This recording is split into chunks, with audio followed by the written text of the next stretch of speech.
자, 어제 대손세액 공제신고서에 대해서 봤었는데 어제 사실 대손세액 공제신고서 가지고 이야기했던 거는 우리가 그 대손에 대해서는 일반 전표에도 문제가 많이 나오고 그리고 대손세액 공제신고서도 원래 좀 나오는 비중이 큰 편이었어요. 근데 그것보다도 더 그 부가가치세 신고서에서 우리 대손세액 가감이라고 적혀 있는 8번 칸 있죠?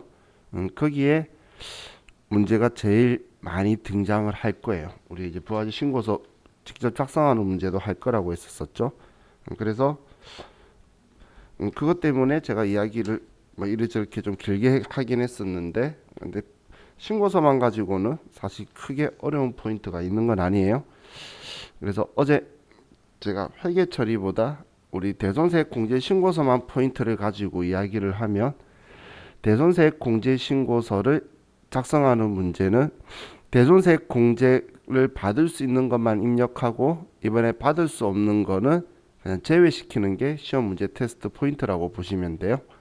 그럼 첫 번째 전제 조건이 우리 공제 시기의 제한에 적혀 있는 우리 공급일 혹은 채권 성립일로부터 물건 인도했을 때가 채권 성립일이죠. 그때부터 우리가 10년이 지난 과세기간 종료일로부터 25일 확정 신고할 때까지는 우리가 대손세액 공제 신고를 해야 된다는 거예요. 그럼 지금 이 책에서도 또 10년을 빨간색으로 되어 있는데 우리 책에서는 티가 안 나죠. 좀 색깔이 연하게 되어 있는 이유가 2019년까지는 5년이었다가 작년에 10년으로 얘가 변경이 되었어요.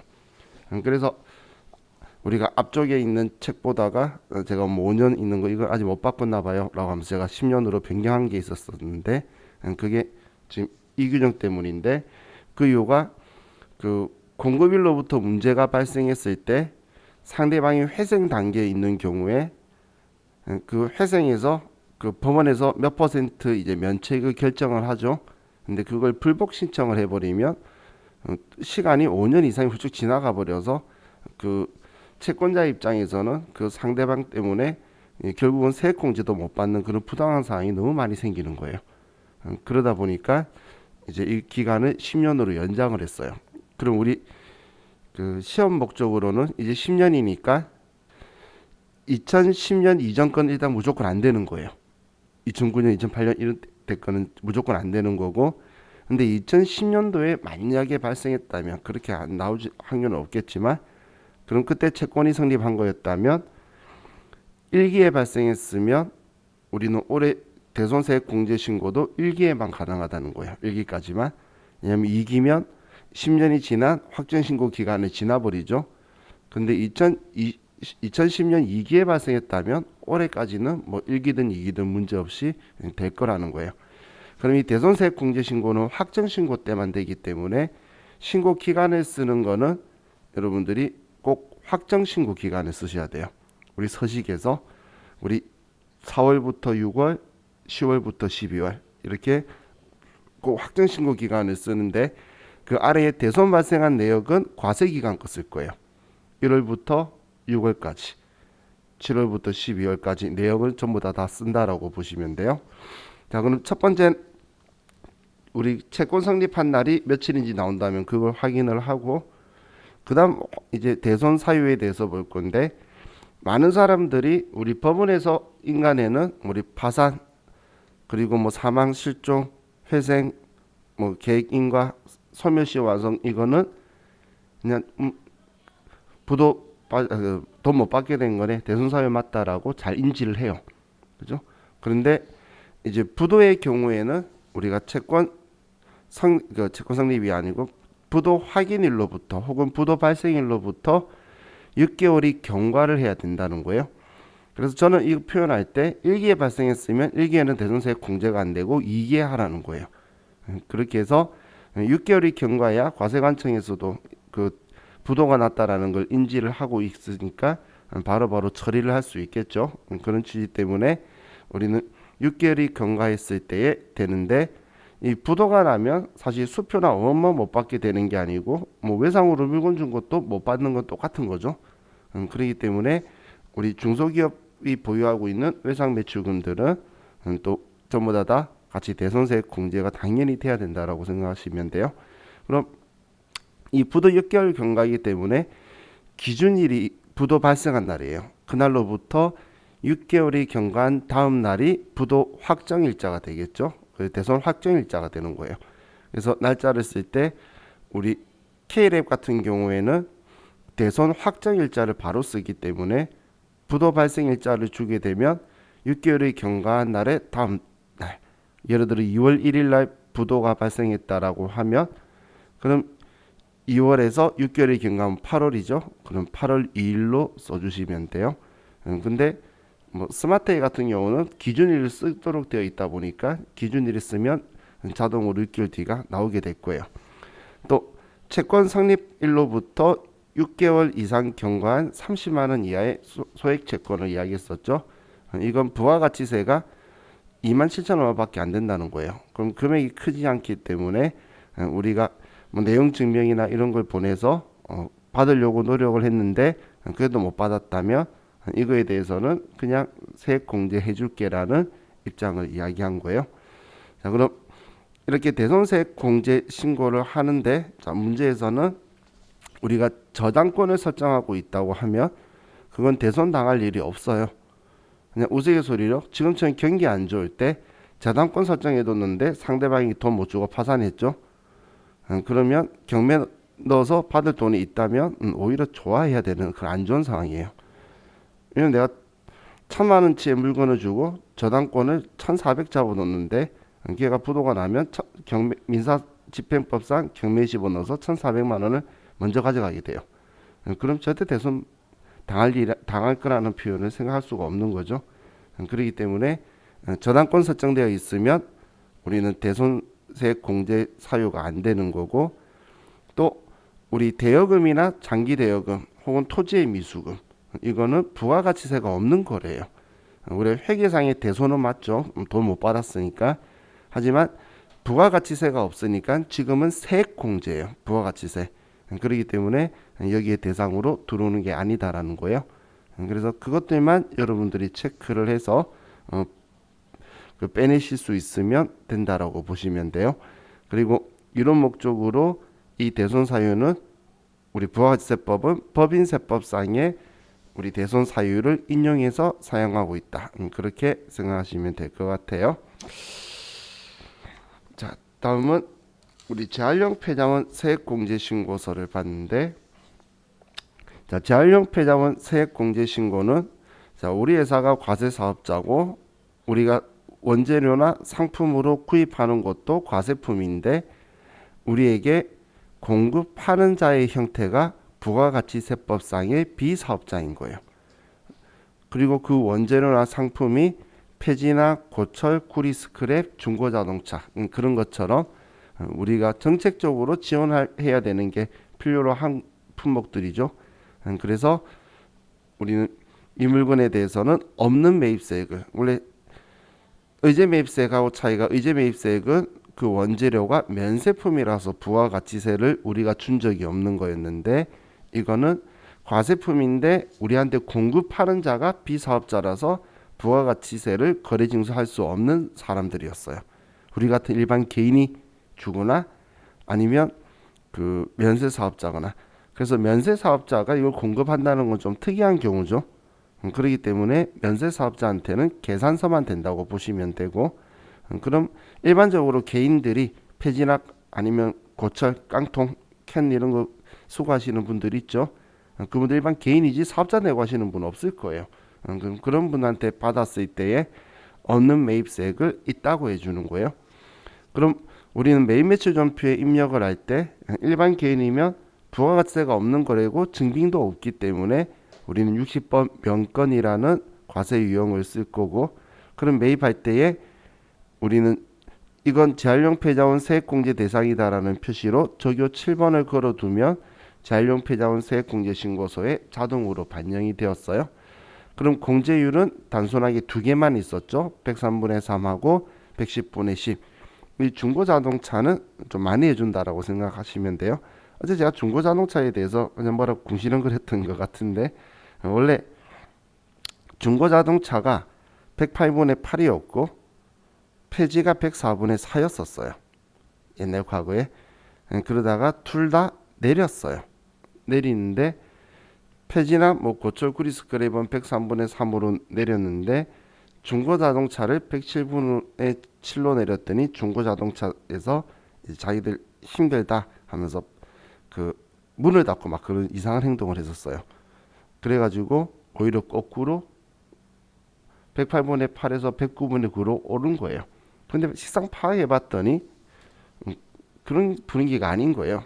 그래서 이제 부가가치세법이 너 정말 힘드니 세법이 계속 조사를 하면서 너네 정말 힘드니 힘들다면 올려줄게 하면서 꼬시려 올려줬어요. 그래서 110분의 10까지 올라온 거예요. 근데 이렇게 지원을 해줄 때는 너네가 지금 하고 있는 거에 대해서 소득을 포착해서 이제 할 말 없는 걸 막아버리려고 이제 지원율을 높였는데 그 사람들은 머리가 똑똑하지 않는지 이걸 받기 위해서 최선을 다하면서 많이 포착이 됐어요. 그래서 우리나라도 그 이제 큰 대기업이 여기 중고차 시장에 진입할 수 있도록 지금 하고 있죠. 저는 보호해야 될 업종은 아니라고 생각해요. 중고자동차 한국 사람이 안 쓰는 이유가 중고자동차에서만 취급하기 때문이죠. 신뢰도성이 떨어지고 레몬마켓 효과 서로 속이고 하는 그런 게 있기 때문에 그런 것 같아요. 그래서 이건 그 중고자동차 매매상에 가보시면 뭐 주위 가족들이나 지인들이 할 수 있으신데 그 중고 매매 자동차 딜러는 그 차 가격의 차이하고 조금 막 세금에 좀 삥땅 치는 이런 행동에서 좀 먹고 살아요. 그리고 그 사람들은 상무라고 하죠, 자기들끼리. 그리고 그 법인 대표라고 하는 사람은 이걸 자기 회사에서 거의 다 먹고 이런 식으로 해서 지내요. 왜냐면 사업자한테 사오는 차보다는 개인한테 사오는 차가 훨씬 더 많거든. 그렇기 때문에 이걸 가지고 주로 하는데, 근데 이것도 무한정해 주는 게 아니고 매출액 대비하는 거예요. 그래서 매출액 대비하는 거에서 자, 원래 이론상에 이제 페이프로 계산할 때는 매출액에서 80%하고 세금 계산서 매입분을 뺀 나머지가 재활용폐자원 세액공제 대상 한도인 거예요. 그래서 우리가 그 확정신고 때 한도 계산하는데 세금 계산서 매입분을 썼었죠. 왜냐면 세금 계산서는 정상적으로 우리가 매입 활동을 한 거잖아요. 이 물건들이 과세품이기 때문에 정상적으로 매입한 세금 계산서 분들은 빼고 그리고 그 외에 나머지가 재활용폐자원 세액공제 대상의 한도로 된다라고 보시면 돼요. 그래서 한도 계산할 때 세금 계산서가 들어간 거예요. 그럼 이 한도 계산할 때는 의제 매입세액 공제 신고 때도 똑같이 과세기간 걸 한다고 보시면 돼요. 과세기간 거. 세무사회에서 왜 전화가 왔어? 다시 쉬는 시간에. 자, 그럼 우리 재활용폐자원 세액공제 신고는 뭐 마지막으로 우리가 공제가 이제 되면 부가세 대급금을 높여줘야 되죠. 왜냐면 공제되는 매입세액이 늘어나는 거니까 재활용폐자원 세액공제만큼 그러면 부가세 대급금을 높이고 대면에는 원재료나 상품 취득원가에서 차감할 거기 때문에 타계정으로 대체 적용 8번을 써야 되는데 그런데 우리 K랩 프로그램에서는 의제료 매입이라는 탭이 있어서 거기에서 쓴다면 그 정리 분계를 할 필요 없이 사올 때에 그냥 자동으로 분계를 해주는데 우리는 TAT 2급도 볼 거예요. 그죠? TAT 2급에서는 그런 기능이 없기 때문에 마지막 원재료 정리하는 분계까지 여러분들이 생각을 하셔야 돼요. 그럼 지금까지 해왔던 거에서 보면 제가 의제 매입세액 공제도 그렇고 다른 것들도 그 부동산 임대 공급가입세에서도 그렇고 우리가 뭐 사오거나 발생했을 때부터 마지막 부가세 신고서 반영되었을 때의 회계 처리까지 제가 풀세트로 설명드린 거 있죠. 그 세트를 통으로 외우셔야 돼요. 그게 한 문제고 8점이에요. TAT 2급은. 그것들 중에서 이제 세 개가 나와요. 그래서 24점이 이제 부가가치세 문제로 해서 TAT 2급에 나오는 거기 때문에 그 전체적인 틀로 보는데 처음에 조금 어렵게 보이다가 기초 문제 풀다 보면 똑같은데 금액만 틀리네. 그러니까 여기 시키는 게 틀이 똑같은 거예요.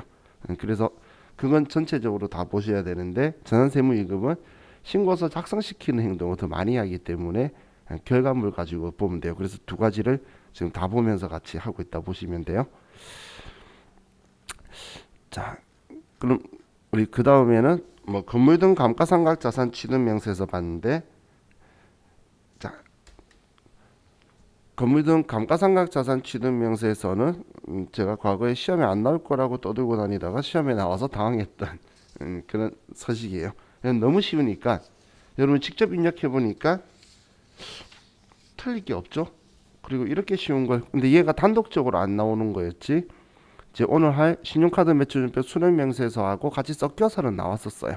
그러니까 한 개 정도가 고정자산이어서 입력카드 이렇게 나왔지, 단독으로는 안 나온다고 생각했는데 나왔는데, 우리 기출문제 하나 풀어봤었죠. 그때 많은 사람이 실수한 게 불공제 사유인 거를 입력을 안 한 거예요. 근데 불공제 사유인 걸 입력 안 한 사람들 특징이 보니까 공부는 많이 하셨었어. 조기 환급이라는 생각에 불공제는 환급이 안 된다고 생각을 더 많이 한 거예요. 그때 내가 잘못했구나, 이 부분을 좀 강조해 줘야 되겠구나 라고 말한 게, 우리는 부가가치세 신고서에 11번 칸 세금계산서 고정자산 매입, 42번 칸 신용카드의 고정자산 매입, 그 칸에 금액이 들어가면 여기 전부 다 들어와야 되는 거예요. 그럼 우리 불공제인 것도 거기에 들어가고 16번에서 빼죠. 세금계산서 같은 경우. 그래서 그런 거는 여기 전부 다 들어오는 거예요. 그래서 그때 한 개 빠뜨렸더라고. 근데 뭐 그거 빠뜨렸다고 이야기하는 사람 중에 떨어진 사람 없었던 건 공부 많이 했다는 거죠. 왜냐면 3개 입력하는 거인데 3점짜리였어요. 한 개 틀렸잖아. 그럼 2점 받으니까 1점 때문에 떨어질 사람들은 아니었던 거예요. 하지만 제가 그걸 보고 나서 이것도 이제 설명하면서 이제 바꿔야겠구나라고 생각을 하게 된 그 차이인데, 지금은 이제 우리 책에는 19년도까지 문제 있지 20년도 문제는 없어요.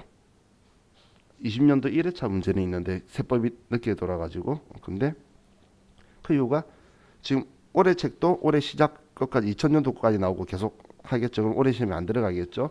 그래서 전년도에 얘가 또 한 번 나왔어요.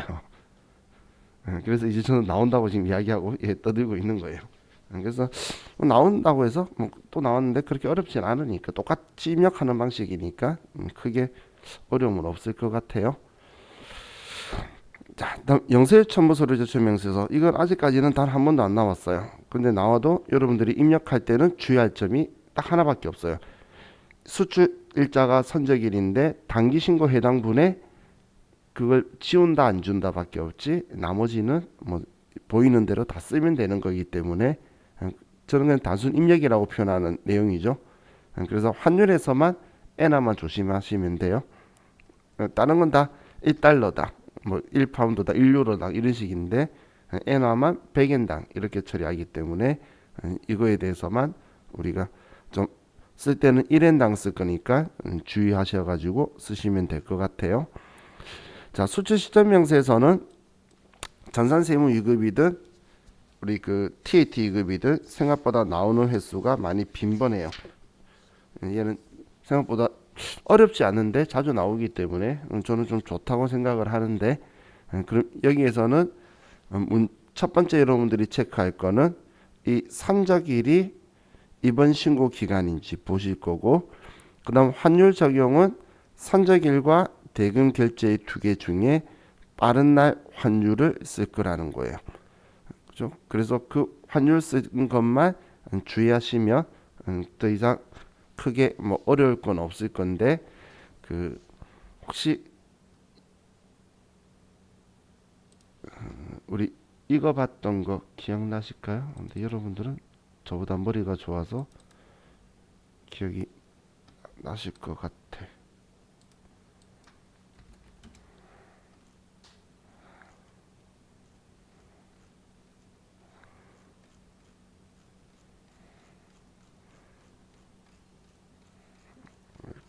파란색이 많아, 빨간색.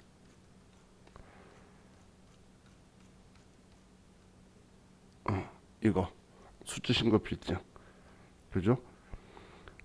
자, TT급은 그냥 무조건 한 건 이게 주로 나오거나 많이 나와야 두 개 나오는데 그 한 건 나와요.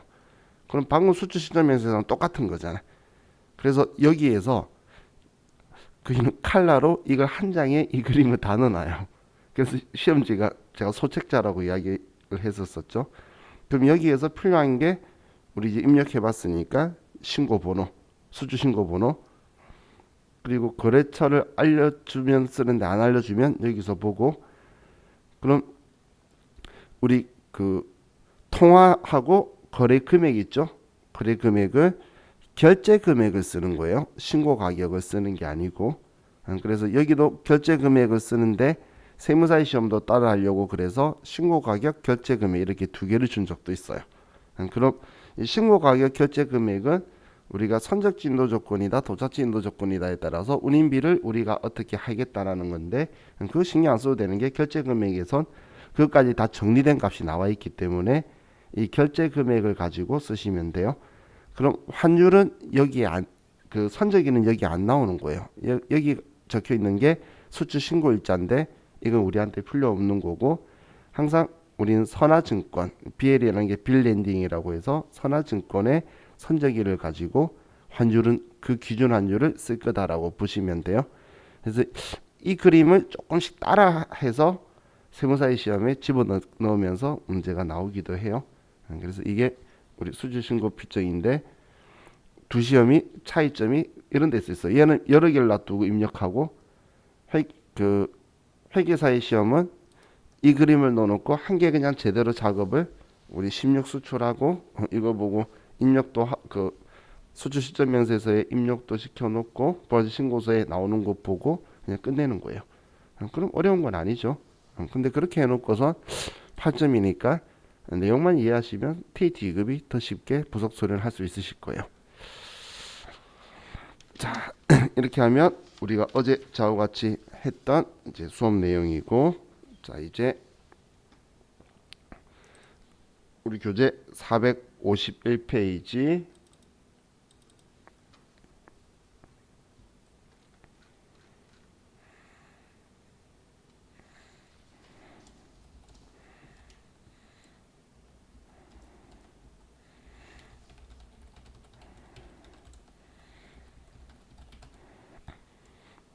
자, 과거의 이름은 신용카드 매출 전표 등 수령금의 합계표였는데 이제 수령명세서로 이름은 바꿨는데 그 세무공무원이나 아니면 뭐 어느 부서가 그렇게 게으른지 모르겠는데 한쪽만 바꾸고 또 뭐 시행규칙에서는 내용에서 안 바꾸고 막 그래서 이제 조금 혼돈되게 섞여 있는데 그냥 수령이란 글자가 있으면 예, 신용카드 매출전표 관련해서 수령명세서 수령금의 합계표 같은 거구나라고 보시면 돼요. 자, 그럼 이건 수령이니까 매입이겠죠. 그럼 성격은 우리 매입처별 세금 계산서 합계표와 유사하다고 보시면 돼요. 매입처별 세금 계산서 합계표와 유사하다라고 표현한 건 우리가 세금 계산서를 세무서에 가져다 주는 게 아니죠. 그럼 세금 계산서는 우리가 5년간 보존을 하고 매입처별 세금 계산서 합계표를 세무서에 제출하는 것처럼 우리가 법인카드나 현금 영수증 같은 걸 결제를 했는데 그때 그 받는 증빙 신용카드 매출 전표를 세무서에 주는 게 아니라 그건 우리가 가지고 있는 거고 신용카드 매출 전표 수령 명세서를 제출하게 될 거예요. 그럼 여기는 서식에 부가가치세 신고서에 우리 41번 42번 칸의 금액하고 일치해야 되는 거예요.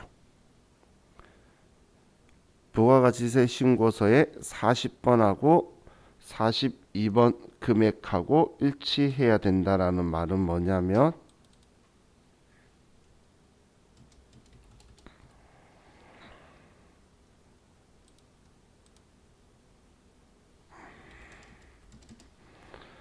지금 여기 신용카드 매출 전표 수령금액 합계라고 적혀 있는데 여기에 들어오는 금액하고 지금 이 서식에 들어오는 금액들의 합계하고 일치해야 되는 거예요.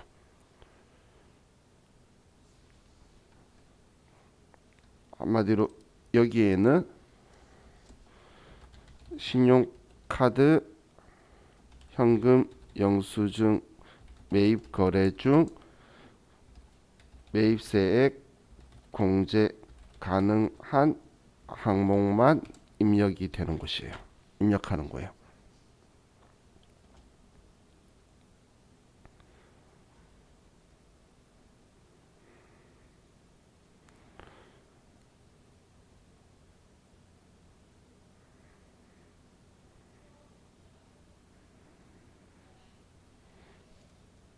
자, 참고로 불공제 사유에 해당하는 경우 세금 계산서 수치부는 부가가치세 신고서에 들어오는데 신용카드나 현금 영수증은 부가가치세 신고서에 들어오는 게 아니에요. 그럼 지금 제가 이 말을 쓴 거는 부가가치 신고서도 안 들어올 거고 신용카드 매출전표 수령명세서도 안 들어올 거란 이야기예요. 둘 다.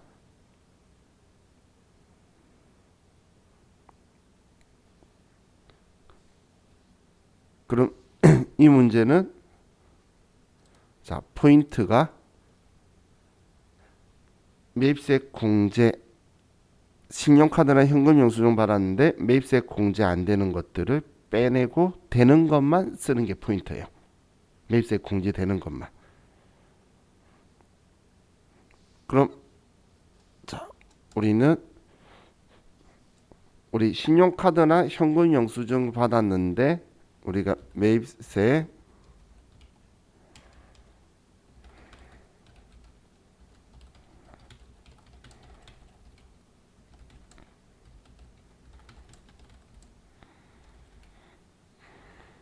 자, 이걸 여러분들이 숙지를 하셔야 되는데 자, 생각보다 쉬워요.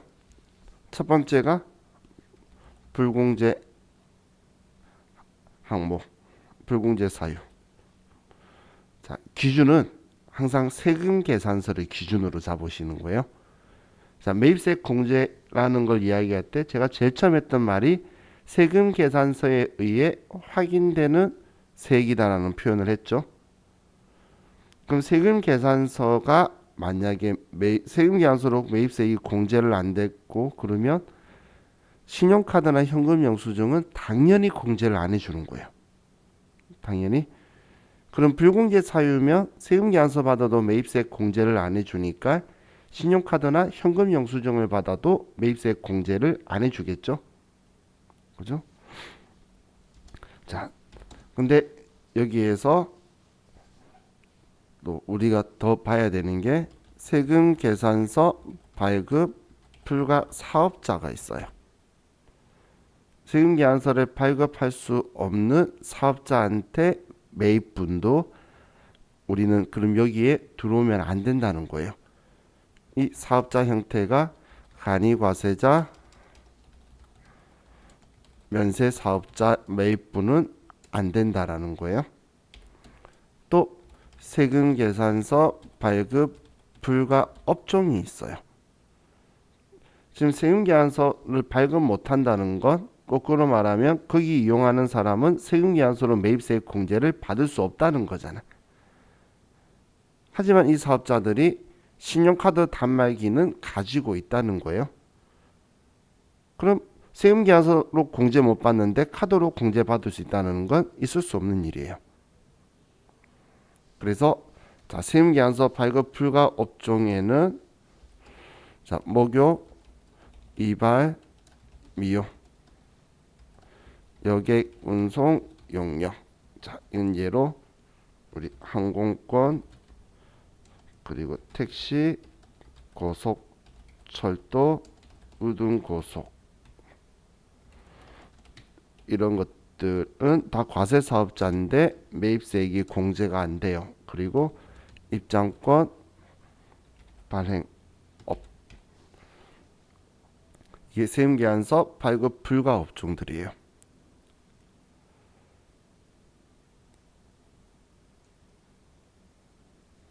그럼 이 업종들한테 우리가 카드로 결제를 하면 우리는 매입세액 공제를 받을 수 없다는 거예요. 세금계약서도 발급 못하니까 세금계약서도 공제 안 되는 거고, 하지만 여러분들 항공권, 택시 전부 다 카드로 결제하시죠 주로. 그 매입세액은 공제 안 된다는 거예요.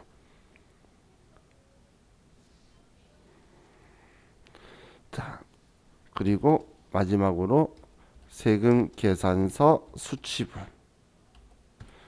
세금 계산서 받고 우리가 카드로도 결제할 할 수가 있겠죠. 그러면 세금 계산서로 공제를 받아야 되지 신용카드로 공제받으면 안 된다는 이야기예요.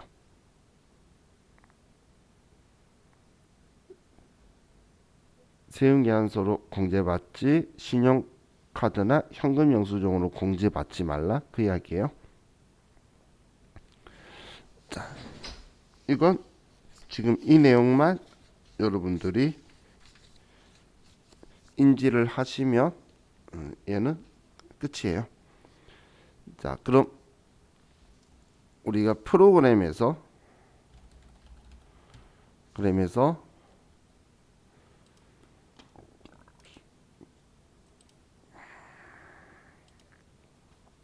신용카드 매출전표 수령명세서를 3005번 회사에서 들어가 보시면, 자, 이 입력하는 건 뭐 모든 서식이 쉬워요.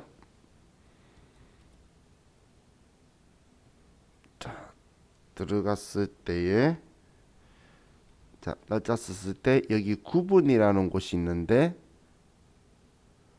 구분에 보면 아래에 현금, 복지, 사업, 신용 이렇게 적혀 있어요. 그죠? 자, 이 선택을 하게 되는데 이 프로그램에서 자, 구분 중에서 구분에 먼저 1번 현금 적혀 있는 것 현금 영수증 수취한 거고, 2번 복지라고 적혀 있는 것 화물 운전자 복지 카드고, 여기까지는 문제 없죠. 사업이라고 적혀 있는 건 우리 국세청에 등록한 법인 카드를 우리는 사업용 카드라고 하고, 4번 신용은 국세청에 등록한 종업원 신용카드를 우리는 신용이라고 해요. 그럼 이걸 다른 말로 뭐라고 하냐면 우리 기타 혹은 그 밖의 신용카드라고 들어가기 때문에 법인 신용카드 썼다고 해서 4번 신용이 아니고 3번 사업 선택하는 거라는 거예요. 법인 카드를 사업용 카드라고 표현하는 거예요.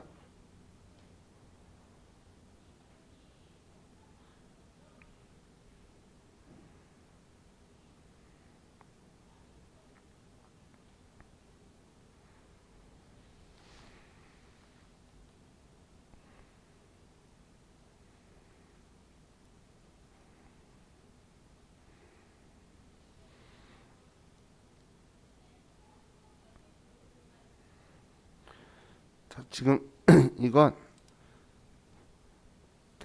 이걸 가지고 보시면 금방 이해가 가실 거예요. 자, 보셨을 때, 자, 지금 위에가 집계가 나오는 건데 이 현금 1번을 선택하면 그냥 여기 현금 영수증으로 가는 거예요. 여기에 카운팅이 돼요. 그리고 2번 복지를 선택하면 화물 운전자 복지 카드 여기로 들어갈 거고, 사업을 하면은 사업용 신용카드로 들어갈 건데 4번 신용을 하면 그 밖에 신용카드 여기로 간다는 거예요. 그럼 얘를 봤을 때는 법인카드 때 오해할 수 있을 것 같아 보이지만 여기에 들어간다 봤을 때 법인카드를 그 밖에 신용카드라고 말하는 건 말이 안 되겠죠. 그래서 이거 보면 금방 여러분도 이거 아니고 사업용카드가 법인카드구나 라고 느낌이 바로 오실 거예요. 자, 그럼 입력하는 거 엄청 간단해요. 그냥 쭉 쓰기만 하면 끝인데 공제되는 것만 쓰기 때문에 포인트는 안 되는 거 빼고 되는 것만 쓰는 거예요. 자, 그래서 자, 우리 교재 452페이지에 자, 문제를 가지고 되는 거 안 되는 거 이걸 먼저 체크를 할게요.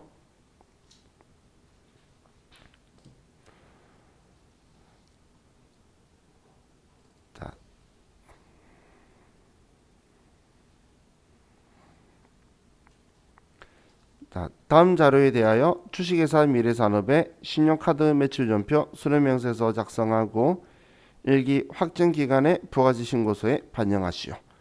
자, 다음은 4월부터 6월까지 공급가액과 부가가치세액을 별도로 구분 기재하여 거래처로부터 신용카드 매출전표를 발급받은 내용이다.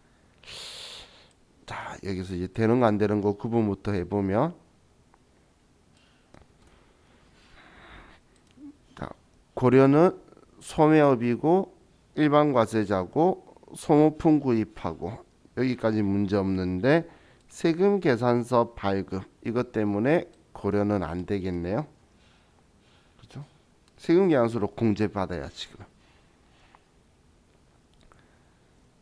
다음 우리 신라는 소매업이고 일반 과세자고 특정 거래처에 대한 선물 구입. 그럼 이거는 접대 관련이니까 불공제 사유에 해당하죠. 그래서 얘도 입력할 필요가 없는 거예요. 다음 백제는 음식점인데 간이과세자네. 세금계산서 발급 불가 사업자죠. 그렇기 때문에 얘도 안 되는 거예요.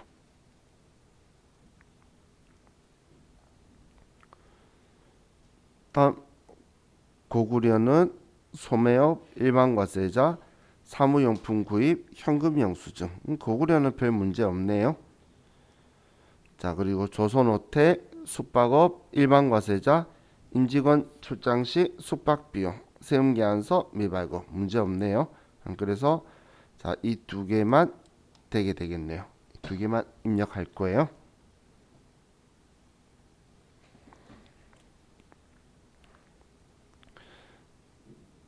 자, 그럼 자, 우리 K랩에서 신용카드 매출전표 등 수령명세서로 가서 자, 확정신고 기간 4월부터 6월.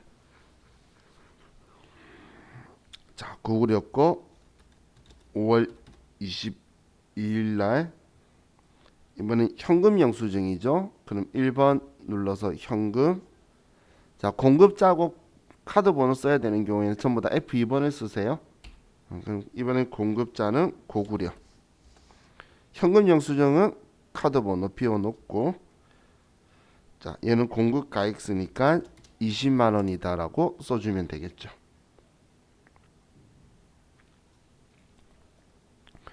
자, 다음 5월 26일 날, 자, 우리 위에 보시면 법인용 BC 카드라고 적혀 있죠. 그럼 3번 사업용 카드고, 조선호텔 F2번 누르면 법인 BC 카드 있어요. 금액 50만 원이다. 이렇게 써주면 되겠죠. 이렇게 하고 저장하면 끝이에요. 제가 입력하는 건 쉬워요 라고 말한 이유 아시겠죠? 여러분들이 선별해내는 거예요. 그럼 이번에 지금 두 개 입력을 했는데, 자, 이 입력한 거는 우리 사무용품 구입한 거하고 출장 숙박비 한 거니까, 자, 그럼 이거는 일반 매입이죠. 그럼 자, 꼭 기억하세요. 이 부가가치세 신고서 4월부터 6월 가서 자, 여기에 쓰는데, 여기에 들어오는 금액은 여기에서 되는 이 금액들이 들어오는 거예요. 여기에. 그럼 70만 원에 7만 원이죠. 그럼 여기에 70만 원에 7만 원이다. 이렇게 들어올 거예요. 자, 제가 꼭 기억하라고 하는 게 부가가치 신고서 작성할 때 여기 작성할 건데, 지금 여기에 입력하는 것도 지금 방금 했던 세금계산서 발급 불가 업종 사업자 불공제 사유권은 다 빼고 들어오는 거예요. 다 빼고 여기 작성하는 문제 할 때도 그게 빼고 들어와야 되고, 이거 작성할 때도 빼고 쓰지만 이 칸을 쓸 때도 그걸 생각해야 되는 거예요. 그래서 직접 작성할 때도 자, 얘를 신경을 쓰시면 좋겠어요. 자,